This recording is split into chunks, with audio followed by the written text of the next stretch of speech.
What's the problem with local talent right now? What are you seeing as an issue in the local workforce here in the United States? Um, I'm not like one of these old guys that's like back in my day, right?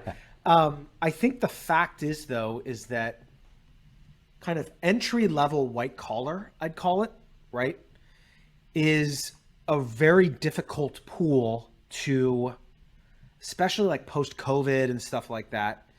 It's a very difficult talent pool, right? And so in Southern California, right, when I'm interviewing for an office manager who is within 45 minutes of where my big warehouse is, my starting wage for essentially an unskilled office manager, just to even get responses, is probably around 25 bucks an hour. And that person's W-2.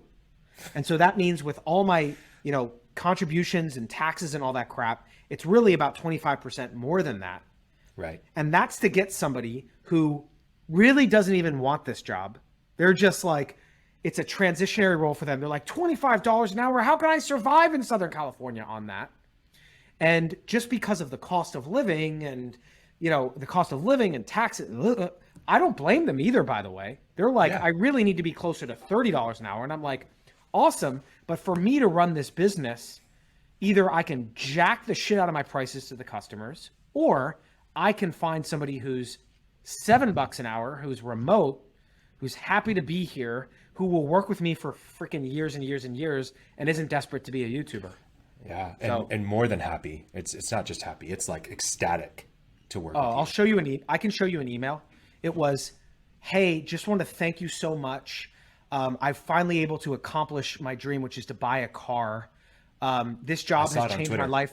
I'm so excited for the next couple years with your company. I'm like, have you ever gotten that from someone like entry level local? And I'm like, I haven't. Again, I love Americans. I serve my country, right? Like I love America.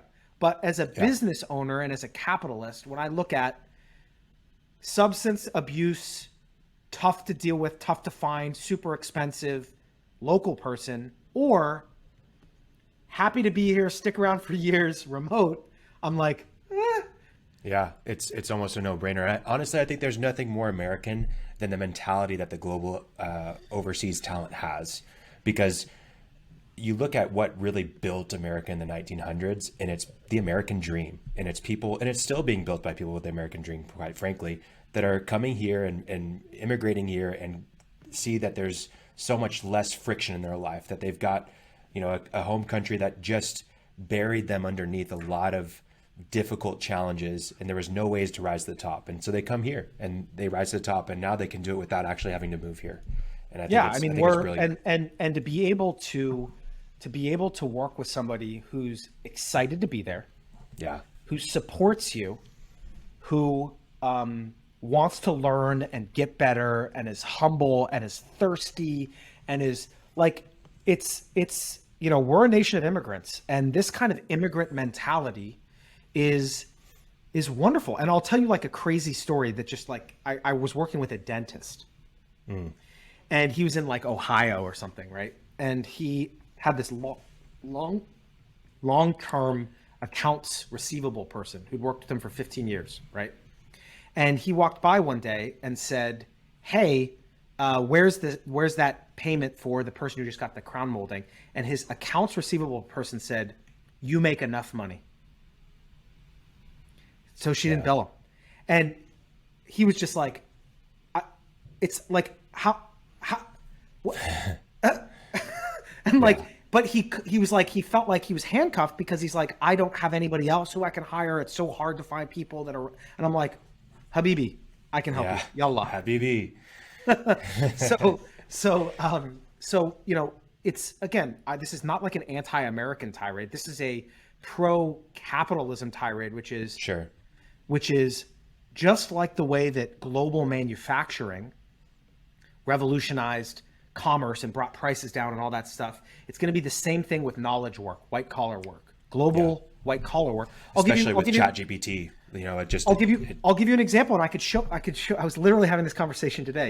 I'm not going to share my screen because we're on a podcast, but I just hired somebody who, and you'll appreciate what this means. Let me pull it up. He wanted someone who could take I guess it's you're going to correct me and your audience is going to be laughing at my ignorance. I think it was basically to take a blueprint Yeah. and turn it into a materials list for Yeah. so it's like how much lumber, how many windows, what kind of siding, whatever. And he said, as a small general contractor, this sucks up a lot of my time. And I found him someone in the Philippines who's been doing this for 15 years, who's like $9 an hour. And now he just sends the plans, and a day later comes back this beautiful Microsoft Excel spreadsheet of every piece of material and all that stuff. And he's like, this is going to change my business. And I'm like, Yeah. yep. Yeah. Yep. It's fantastic. Yep. And, you know, I really like the point that you made earlier about what we talked about, silver bullets and, you know, all that stuff with software. But same thing with the overseas talent. They're not going to just solve all your problems. You've got to put the time in. You've got to put the energy in. You've got to be a good manager. You have to have a vision for your company. And quite frankly, there's nothing worse than not having those things and then running a company with excited employees who you just pay and don't really work that hard. And you know what I mean? Yeah. So Yeah. anyways. Yeah. I mean, it's, you know, I guess maybe I'm a big golden retriever, right? I'm an enthusiastic guy, if that's not obvious. But what I would say is I would hope this maybe plants the seed in someone listening's mind of just saying like, hey, it's worth thinking about this a little bit, exploring this a little bit, because you're no longer limited to just like your backyard in terms of who you work with. So that would maybe be my only goal.